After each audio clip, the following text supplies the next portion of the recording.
O bairro da Liberdade, em São Paulo, atrai turistas do mundo inteiro. A região é conhecida por abrigar a maior comunidade japonesa do mundo fora do Japão. Além disso, as feiras, restaurantes, parques e construções características da arquitetura asiática também chamam a atenção das pessoas que passam por este bairro que se destaca no centro da capital paulistana. No século XVIII, o local abrigava um pelourinho, onde eram executados escravos e criminosos.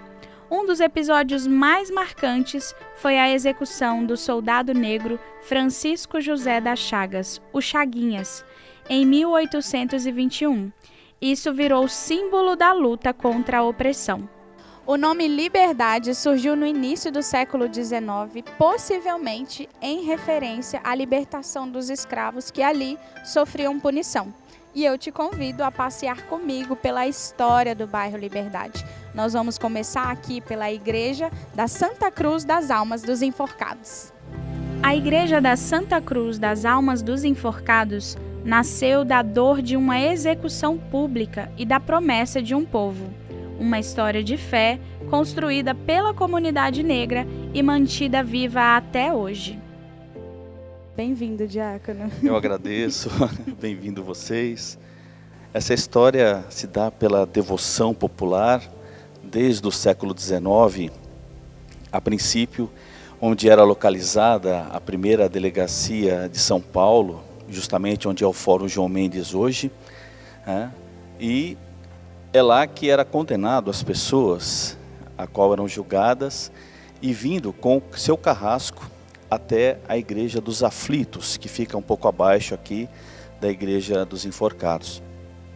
E quando condenado e feito a oração, subiam até a Praça, hoje da Liberdade, conhecida antigamente como Praça da Forca. E lá eram enforcados e depois sepultados desse lado a qual se encontra hoje a igreja. E essa foi a história por muitos anos, até que tivemos a história do Chaguinha.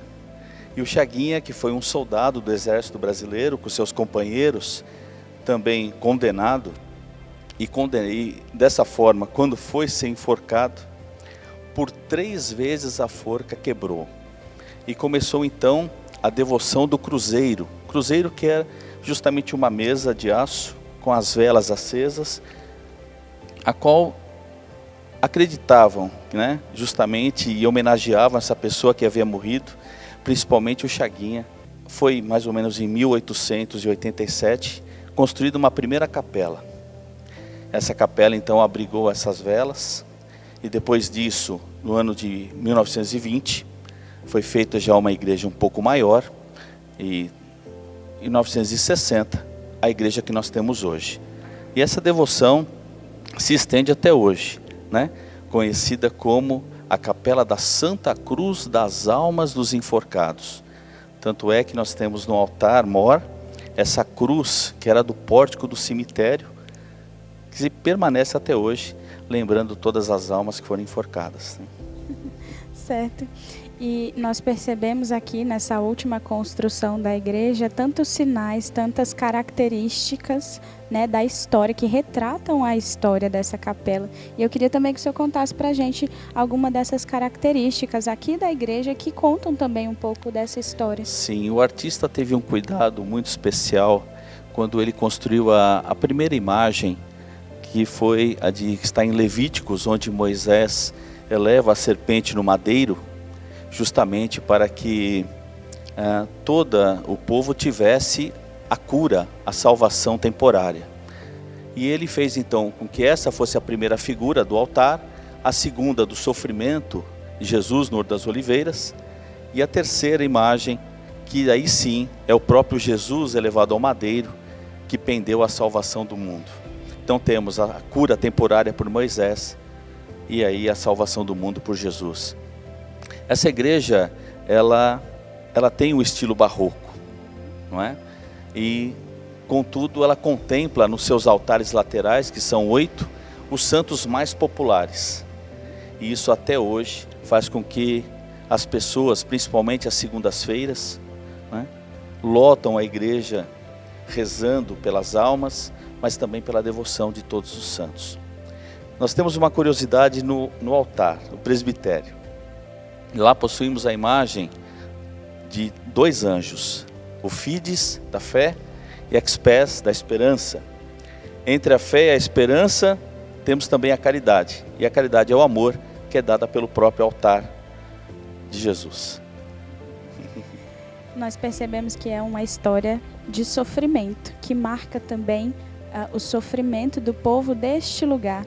Mas nós estamos celebrando o Jubileu da Esperança e vemos que, apesar do sofrimento, existe sempre um lugar de esperança, né? Então, para o povo que vai vir ao bairro, que quer conhecer quais são as atividades, o que eles podem encontrar aqui na igreja para também viver a sua fé aqui na capela. Evidentemente que os sinais na igreja católica é muito importante.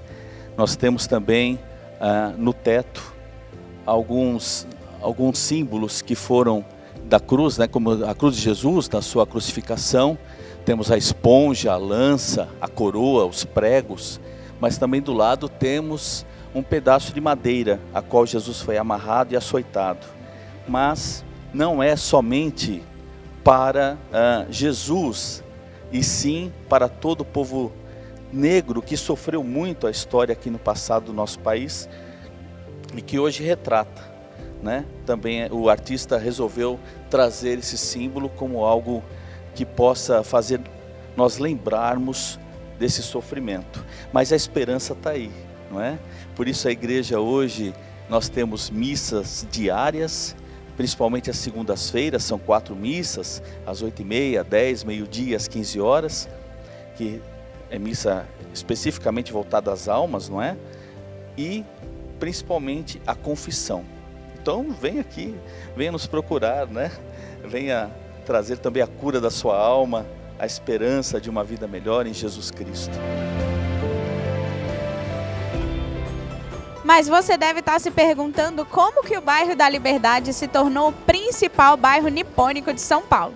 Para isso, nós vamos conhecer um pouquinho da história da imigração japonesa no Brasil. E agora nós viemos conhecer o Museu Histórico da Imigração Japonesa aqui no Brasil. E logo no início aqui do museu, né, o museu vai ter 3 andares aí de pura história da imigração dos japoneses aqui para o Brasil, e logo no início nós vamos encontrar aqui um pouco da história do Japão. Então você que quer conhecer um pouquinho da história do Japão, aqui no museu você vai encontrar um pouco dessa história, um pouco da cultura japonesa, porque mais do que entender por que os japoneses vieram para o Brasil, você também precisa entender um pouquinho da cultura, né? E aqui, ó, você pode já ver no início um pouco da arte do Japão, o estilo de arte do Japão, e você vai conhecer várias outras coisas, várias realidades do Japão, para que você possa se encontrar um pouquinho mais com a história desse país tão rico. As artes aqui no Japão, e gente, olha só que legal, uma coisa que geralmente a gente vê só em filme, e aqui no museu você vai encontrar uma armadura de um samurai original do Japão. Olha só isso aqui, que legal. Aqui no museu nós vamos encontrar outras realidades também, né, da cultura japonesa, mas o que eu fiquei mais impressionada é com essa armadura aqui, que geralmente a gente vê só em filme, não é não? E continuando aqui no museu, um pouco mais da história, você vai encontrar um mapa aqui da época em que os japoneses começaram mesmo a viver esse tempo de imigração, e que foram para vários países. No mapa você vai ver, foi para o Havaí, para os Estados Unidos, para o Peru, e em 1908 para o Brasil. Então foi a chegada dos primeiros imigrantes japoneses aqui no Brasil em 1908.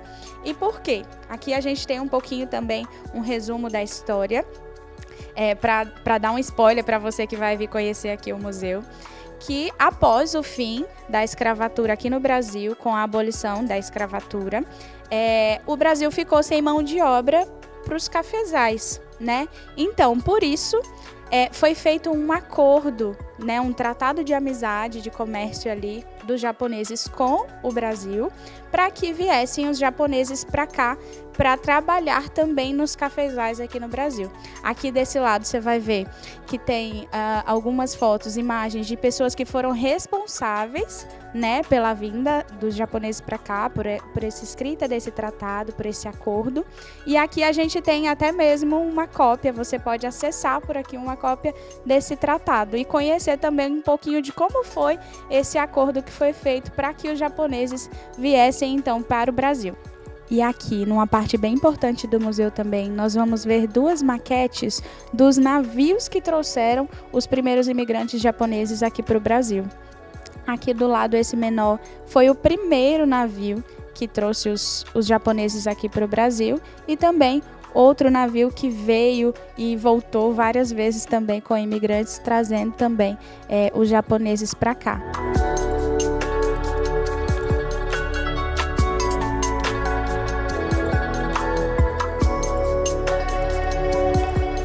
E olha que curioso, gente. Aqui no museu também tem a informação de quantos imigrantes vieram por província, por ano. E olha só, uma curiosidade. Para quem tem algum parente japonês aqui no Brasil, olha só.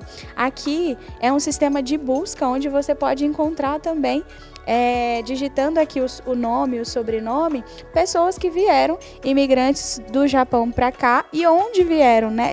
E onde estão. Aqui em São Paulo, no Rio de Janeiro e em outros lugares também onde tem imigrantes aqui no Brasil. Os japoneses vieram para o Brasil para trabalho, para juntar dinheiro e voltar para o Japão. E olha a preocupação deles. Aqui nós temos alguns materiais que eles usavam para educação das crianças, porque, né, eles tinham o intuito de voltar para o Japão, e então as crianças precisavam ainda continuar estudando para que quando voltassem ao Japão não voltassem e ficassem atrasadas na escola.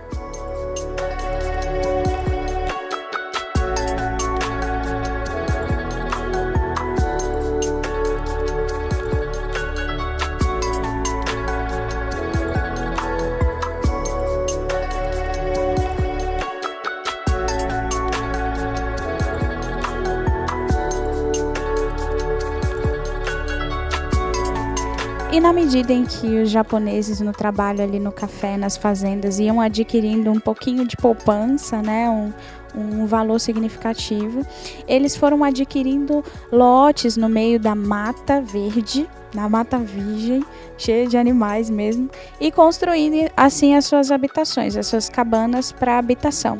E aqui a gente tem um modelo, né, de como eram uma dessas cabanas que os japoneses começaram a construir nesse tempo.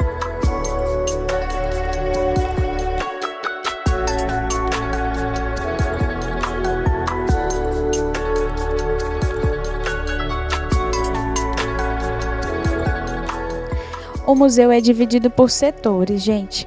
Nós estamos agora no 8º andar, que é o andar onde conta a história também da imigração japonesa, porém do período de 1930 a 1958, que foi aí o período da Segunda Guerra Mundial.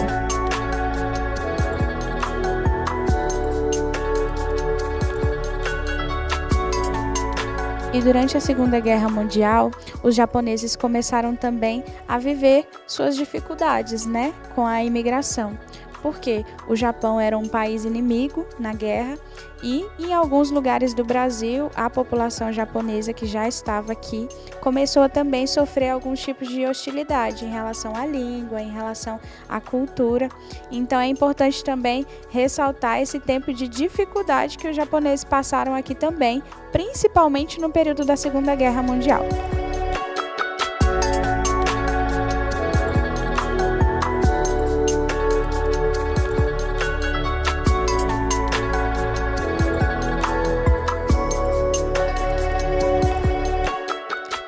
E ao fim da Segunda Guerra Mundial, começou então a retomada da imigração dos japoneses aqui para o Brasil. Os japoneses que já estavam aqui se estabeleceram e os japoneses que estavam no Japão, né, ao fim da guerra, por causa da derrota, né, do Japão na guerra, eles vieram imigrantes mais uma vez aqui para o Brasil.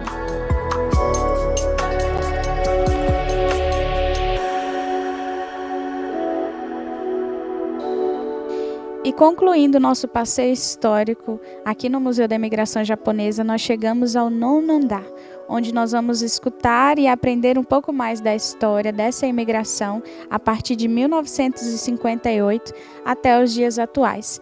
E aqui nós vamos encontrar a contribuição da imigração japonesa aqui no Brasil, nas suas diversas formas, na cultura, mas também nas indústrias, no comércio, na tecnologia e em tudo aquilo que o Brasil se desenvolveu também pela ajuda dos japoneses aqui.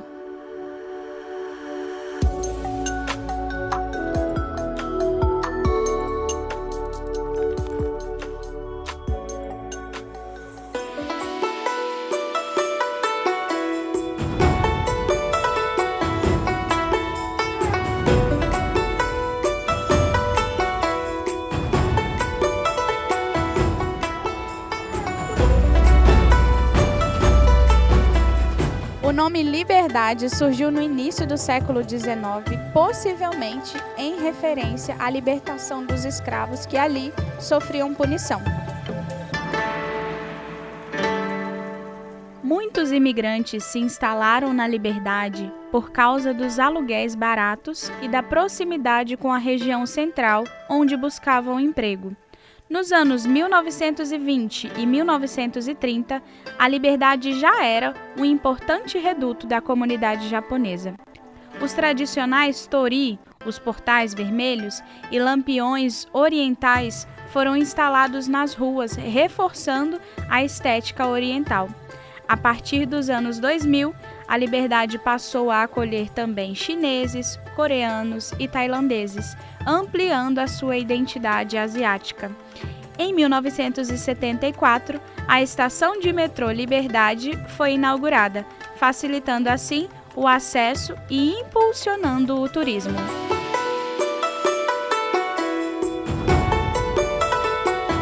Uma importante atração que atrai muitos turistas nos finais de semana é a feirinha, que funciona no sábado e domingo.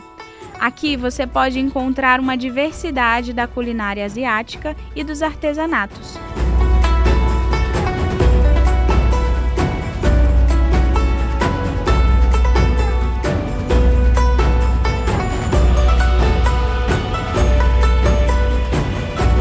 Para aqueles que não querem comer nas barracas da feirinha, restaurantes de comidas asiáticas não faltam. E hoje vamos visitar um restaurante que é sucesso no bairro da Liberdade.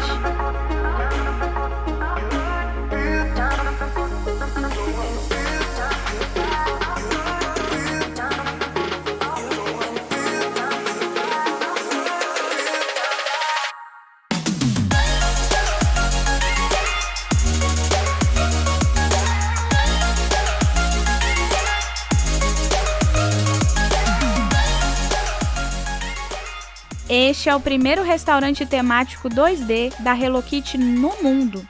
A decoração única cria a ilusão de estar dentro de um desenho animado, com ilustrações feitas à mão pela artista Carol Wang.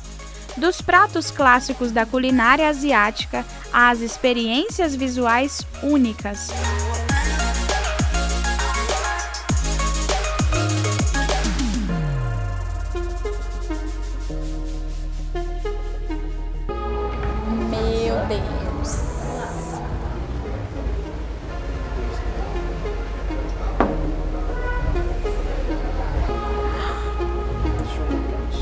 Obrigada. Meu Deus do céu. Vamos lá.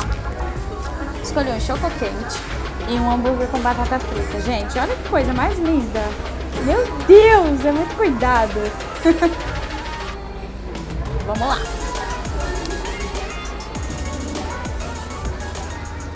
Uau. Delícia, delícia, delícia. Misturona, né? Que delícia.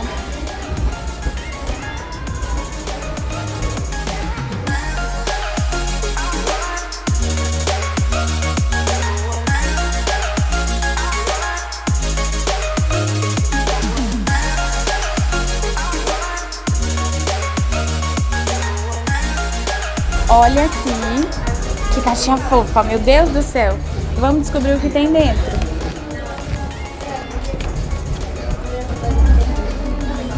Tem lanchinho.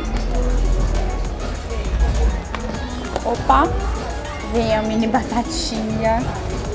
Olha, gente, que coisa mais linda, tem adesivo com canetinha. Vê se não dá vontade de colorir tudo isso daqui. Muito legal, muito legal.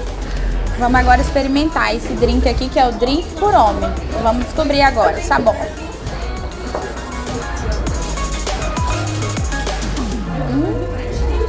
Que delícia. Muito bom, muito bom, muito bom.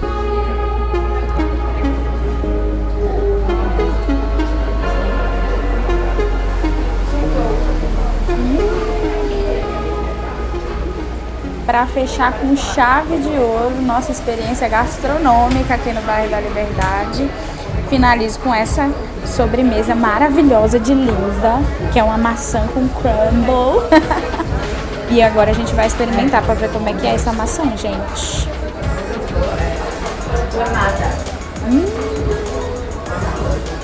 Que delícia! Muito bom, vale a pena, viu? E para você que também gosta de uma foto como eu, é um ambiente extremamente instagramável. Na Liberdade, cada rua conta uma história, cada loja guarda uma tradição e cada sabor nos leva ao outro lado do mundo. O bairro é sinônimo de cultura, sabor e muita variedade. Aqui você encontra lojas de decoração, eletrônico, cosmético, mercearia, um verdadeiro mergulho na cultura oriental.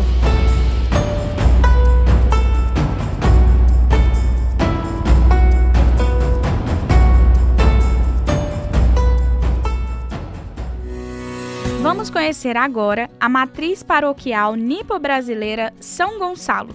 São Gonçalo Garcia foi um santo católico português canonizado em 1862. Ele nasceu na Índia e faleceu no Japão. Durante a perseguição aos cristãos no Japão, foi preso e executado em Nagasaki, juntamente com outros mártires. Padre, o senhor disse que a comunidade japonesa foi acolhida aqui por essa igreja, né? A gente conversava antes, até o nome da paróquia, né, por ser São Gonçalo, se tornou também depois da acolhida ao povo japonês que por aqui chegou no passado. E aí o senhor disse também em relação à paróquia ser uma paróquia pessoal, nipo-brasileira. Para quem não conhece esse termo, para quem não entende, eu queria que o senhor explicasse também para a gente o que significa ser uma paróquia pessoal nipo-brasileira. Nós, no mundo inteiro, temos as capelas pessoais, seja alemã, chinesa, japonesa, coreana, não é? Então, mostrando que esses irmãos e irmãs também professam aí a fé em nosso Senhor Jesus Cristo. Por isto, aí esse termo, não é? Paróquia pessoal nipo-brasileira. Dada então a imigração do povo japonês aqui para o Brasil, exclusivamente nessa comunidade aqui no bairro Liberdade, nós vemos o quanto a igreja é aberta e feita a acolhida mesmo. Então eu queria que o senhor contasse para a gente agora também um pouquinho das atividades que nós temos aqui na paróquia para esse povo japonês, exclusiva para esse povo japonês. Então é um povo muito ativo, muito bem organizado, e eles estão aqui, graças a Deus, em todas as pastorais da nossa comunidade. Nós temos nipo brasileiro na catequese, na liturgia, no apostolado de oração e nos eventos. E aí uma última curiosidade, padre, para quem não sabia, aqui nessa paróquia nós temos Santa Missa rezada, né, em japonês.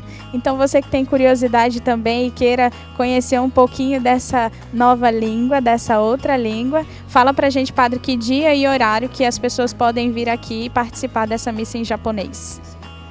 Então, todo domingo às 8 horas da manhã nós temos uma missa em japonês. É uma alegria receber esses nossos irmãos que ainda falam, né, a língua japonesa, e nós temos a graça de termos também aqui um padre nipo brasileiro que celebra todos os domingos, às 8 horas, a missa em japonês. Então fica aqui o convite para você que está passeando e que quer conhecer também o bairro da Liberdade, aonde tem povo de Deus, tem igreja. Então você pode vir aqui conhecer a paróquia pessoal nipo-brasileira São Gonçalo.